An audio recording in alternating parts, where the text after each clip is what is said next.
Hello and welcome to Property Matters, a show all about property designed to be of interest to anyone who has an interest in property. And Property Matters is supported by Fairview International and Town & Country Property Auctions. As promised, we're live today from the Asian Jewish Business Network networking event at Lord's in London.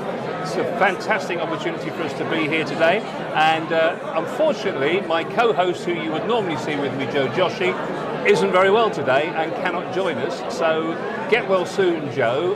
It's down to me to hold the fort today, as it were, but I have a couple of guests with me now who I'm delighted to say have joined us, and they are Josephine Dyer, who is from the Dyer Estate Agents, and also Nick Mann, who's from London Mortgage Solutions. Welcome. What's it feel like to be back in the room networking? Absolutely amazing. I mean, I couldn't wait to come back to normal, and it does feel normal right now. Thank you. And what about you? Yeah, I concur. It's been fabulous. It's obviously great to be back out, meeting people face to face. The team here at ajbn have got a fantastic event. Lots of networking, opportunities, and long may it continue. And they do put on a good event. Were you here in 2019?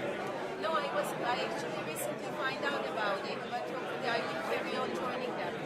It's great to see these two communities working together when people like yourselves are interested in property. It's what bonds the two communities together, isn't it? There's so many property professionals here. Yes, definitely. The property market was always business as usual, even the COVID period. It really brought people together. So it's been a pretty hectic. First we had Brexit and then we had the pandemic, so it's not been easy.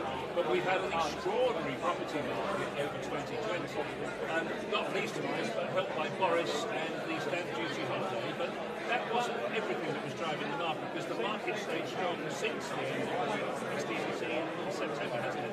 Yes, absolutely. I think also COVID situation, despite everything, guided to the whole property market, because I think people's lifestyle has changed.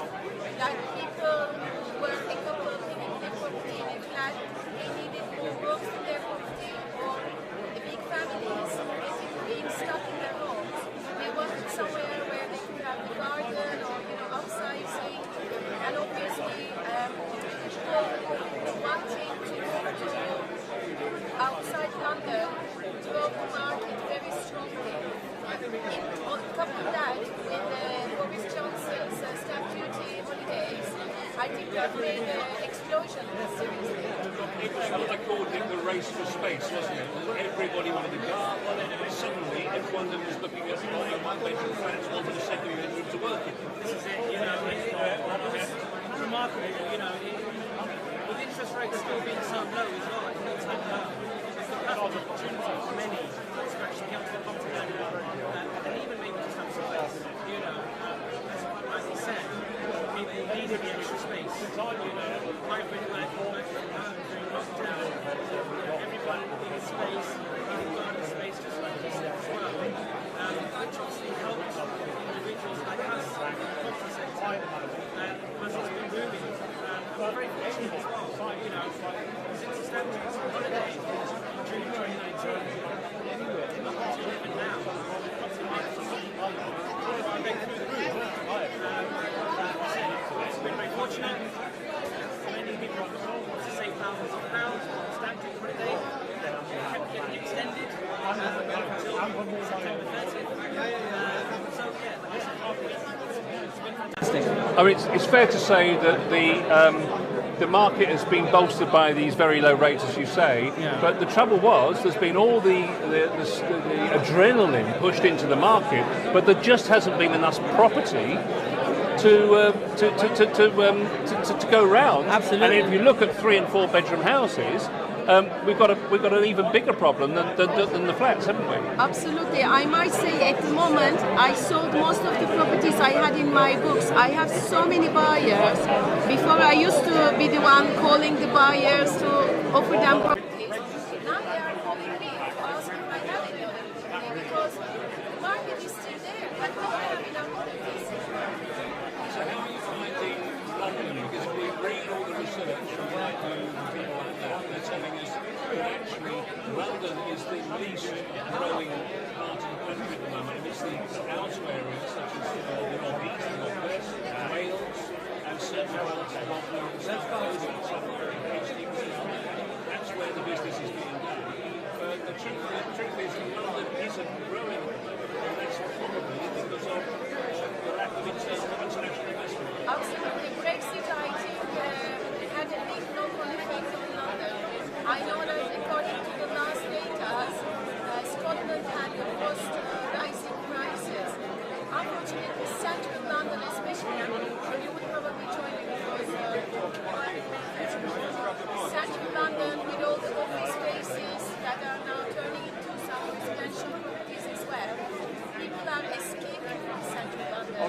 and yet we're going to have more properties, I think, in London to rent out or to sell. So I think, unfortunately, Central London suffered the most. However, I am a firm believer London is always going to be London, and it's going to be capital of finance no matter what, no matter Brexit, COVID. I think we're going to go back to it. I mean, at the moment, I know for a fact that international students are now coming back. So they are asking me, although I'm mostly sale agent, if there are any properties to rent in central London. So I think slowly, we're going to go back to what it was before. Nick, if I just talk mortgages for a second. Now, obviously we mentioned a moment ago, and everyone knows we've had Brexit outbreaks going back to decades, actually.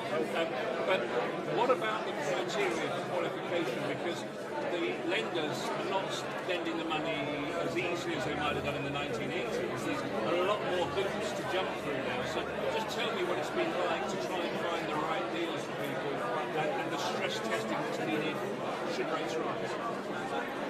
Just to go back a little bit there, obviously when the pandemic first hit, a lot of the lenders were obviously reducing their loan to value threshold.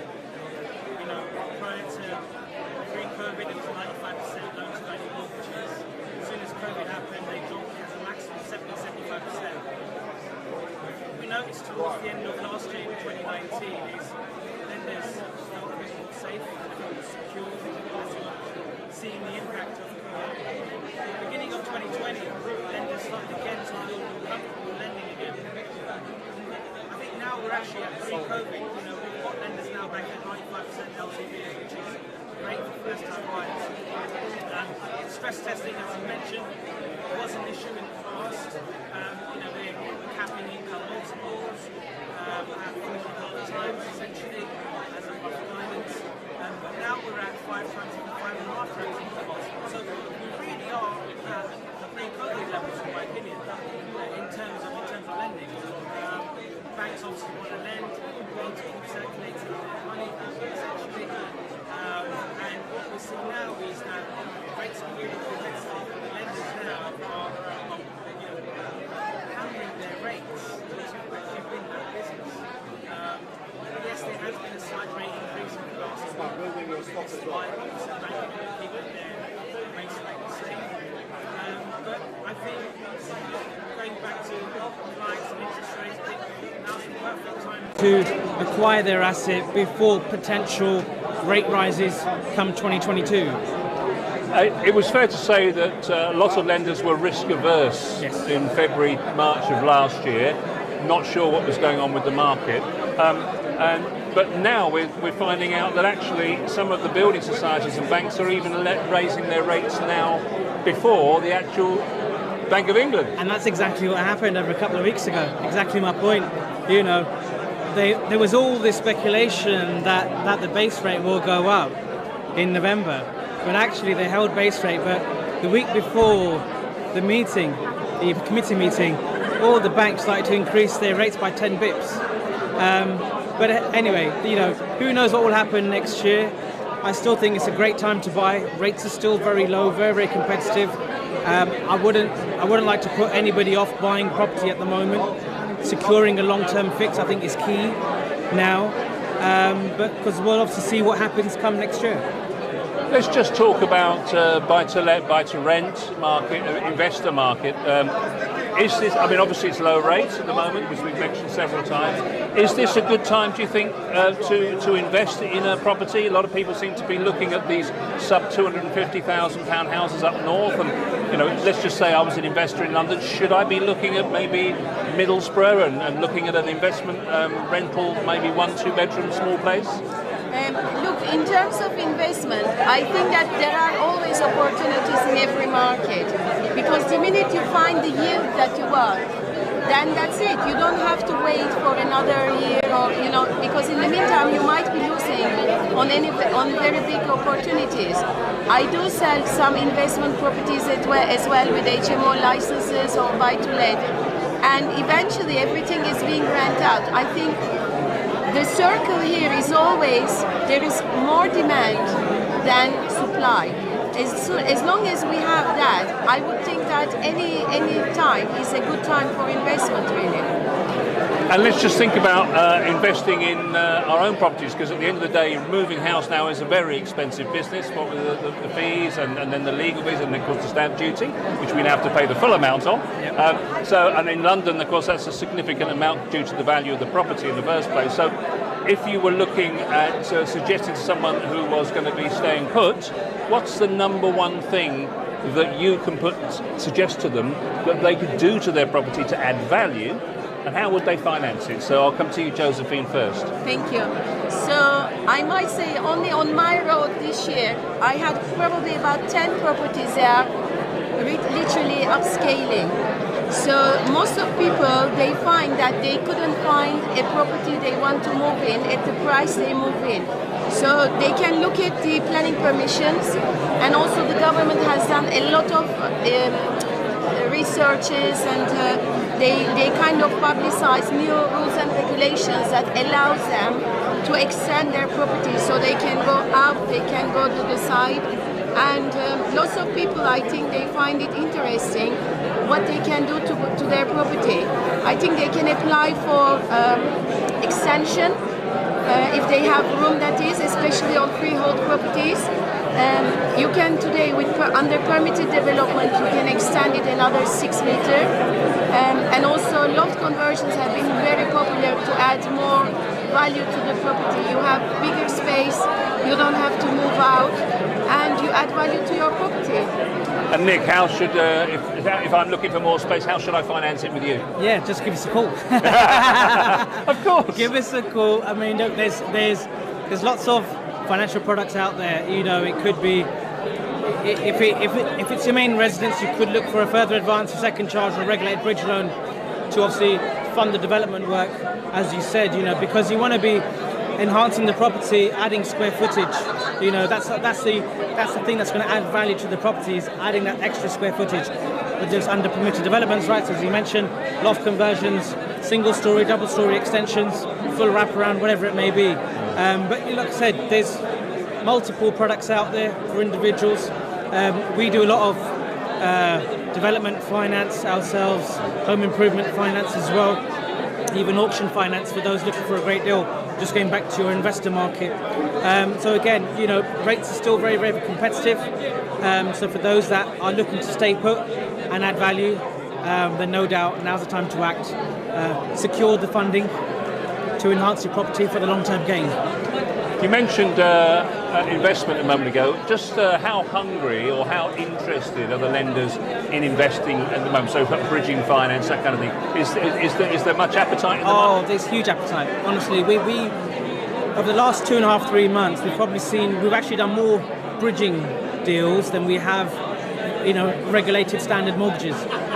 What we've found now is that there's lots of rundown properties, lots of properties that are at auction, a bit like with Town and Country as well. You know, I am a member with the auction as well.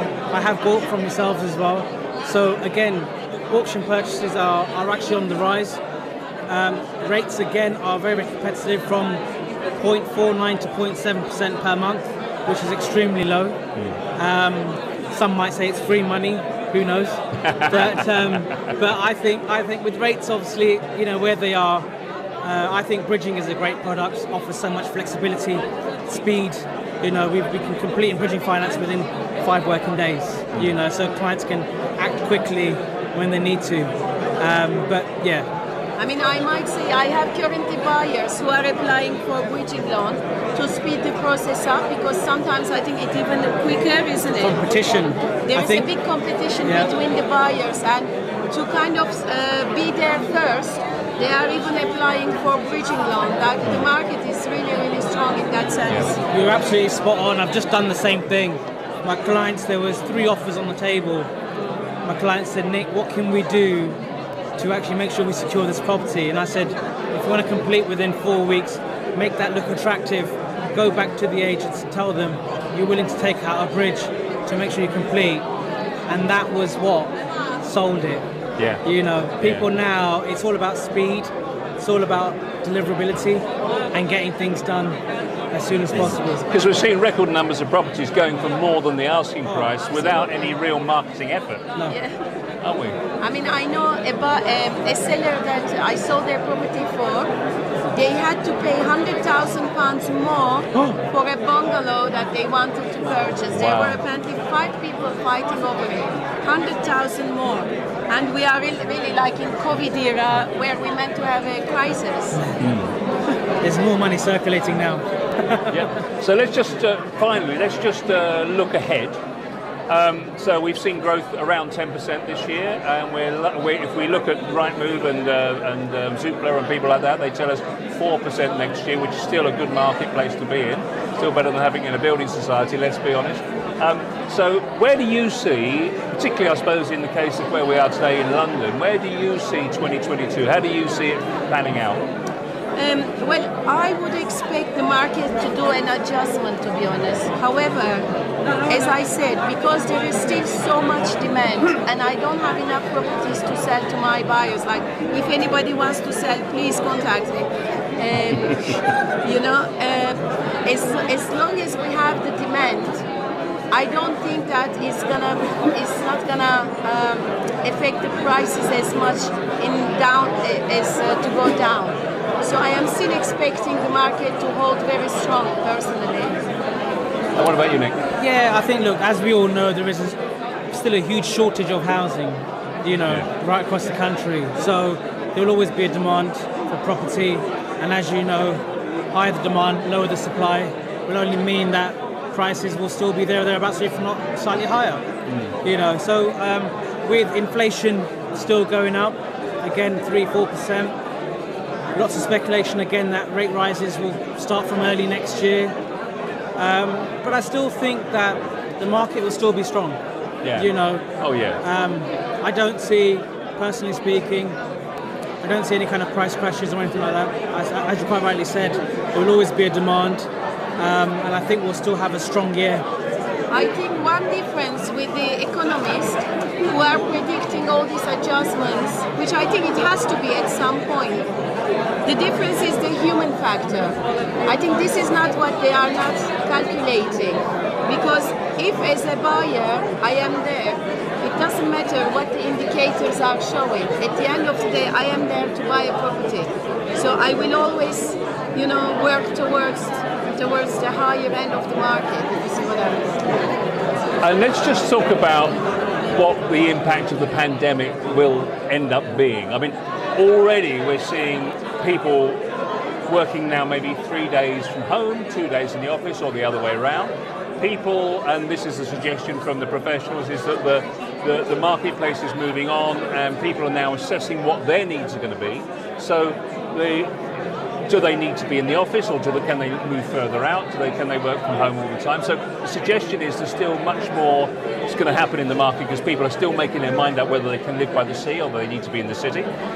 So that's leading commercial landlords and owners to think, well, what do I do with these big units? So a lot of those are looking for a change of use to go into housing. We need a lot of housing. Can you see a time, and all these one-bedroom flats that are being built, particularly in London, nobody seems to want them because they want 2 bedrooms or room for an office and open-plan kitchens. Space. Yes, open-plan kitchens.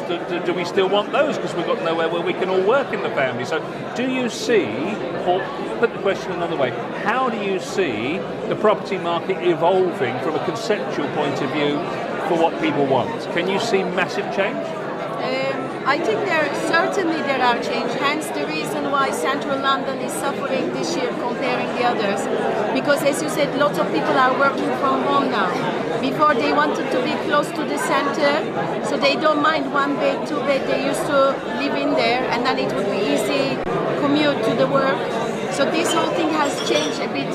But what the developers are doing, they are actually creating these big developments with communal areas where people can also work from, and they are adding outdoor spaces where people want. So I think there will be a clearance. So people who made their mind that they don't want to be in there anymore, they are moving out. But I think eventually things are going to go back to normal. That's how I feel. Nick, what's your thoughts? Yeah, there's quite a few variables because you've had people that were in 1-bedroom apartments during lockdown and they felt very lonely.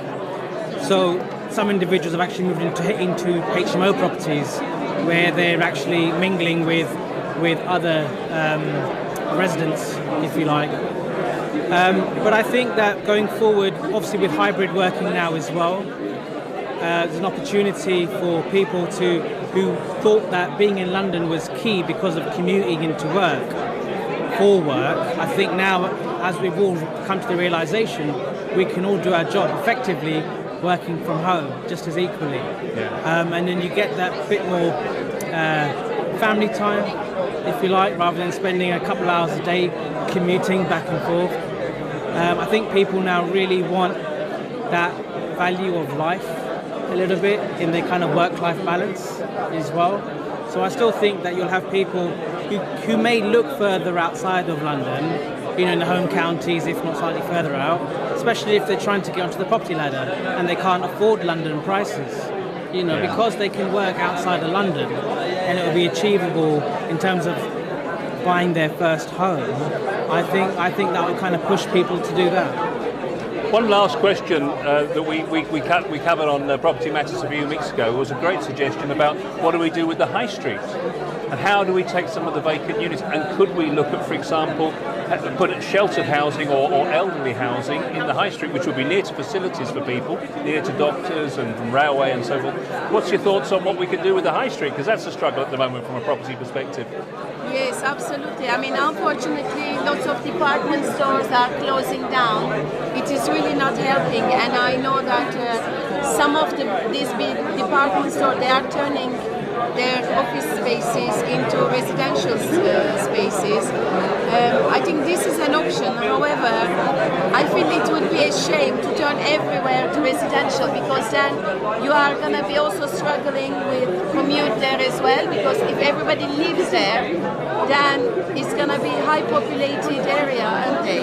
So I think the government should do more to actually encourage the businesses to stay where they are, and for us not to lose the value of the businesses in the high street.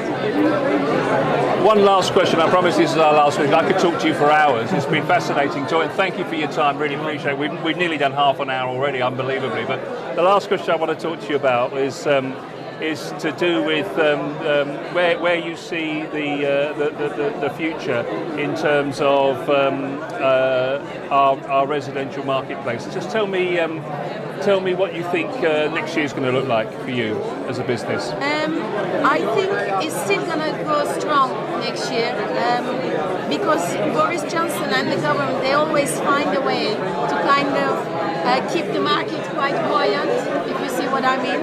And again, because of the demand being more than the supply, I feel like it's still going to be around this much.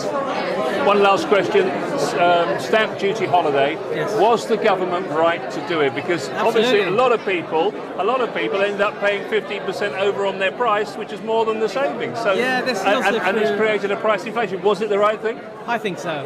Look, we can always play that card that they may have paid over than the actual house value, if you like. But I just still think it was still a great saving, if not for first-time buyers, but even for property investors. Instead of paying the additional rate stamp duty, even the investment side of things, they save stamp duty. But I think it was great. It was obviously great for us, great for our industry, great for the economy itself. I just hope that there's another one soon.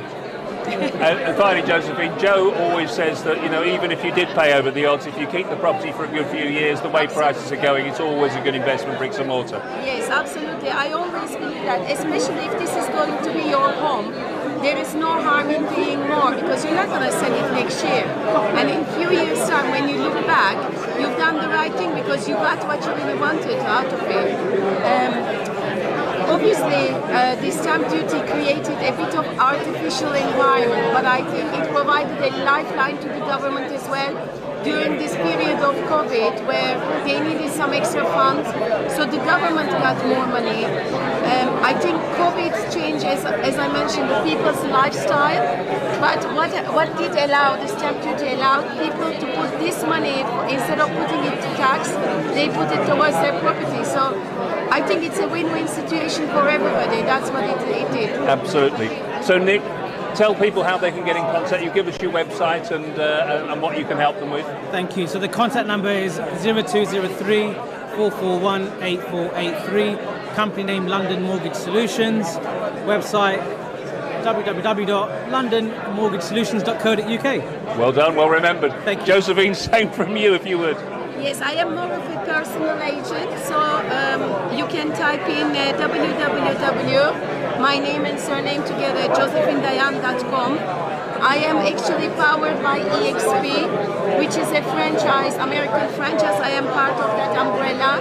So you could get in touch with me via my website or my phone number 07491430055. And if you want a personal agent, that's me. Well, thank you so much, both of you, for sitting and talking to me. If you just stay with me for a second. And thank you for watching the programme this afternoon. We've come live. This is the very first time we've ever done something like this. So hopefully it all works out. I can see that you're online watching us on Facebook at this moment in time and YouTube. So hopefully everything like the sound was all with us. And we'll learn from this experience. And thank you for sticking with us. And of course, Joe, get better soon. And we'll see you on Sunday for our regular Sunday morning show. Remember, Property Matters is live every Sunday morning at 10 a.m. where we talk in depth to property professionals and to Joe and ourselves and our listeners online, of course, about everything to do with property. Thank you so much for watching. We'll see you on Sunday.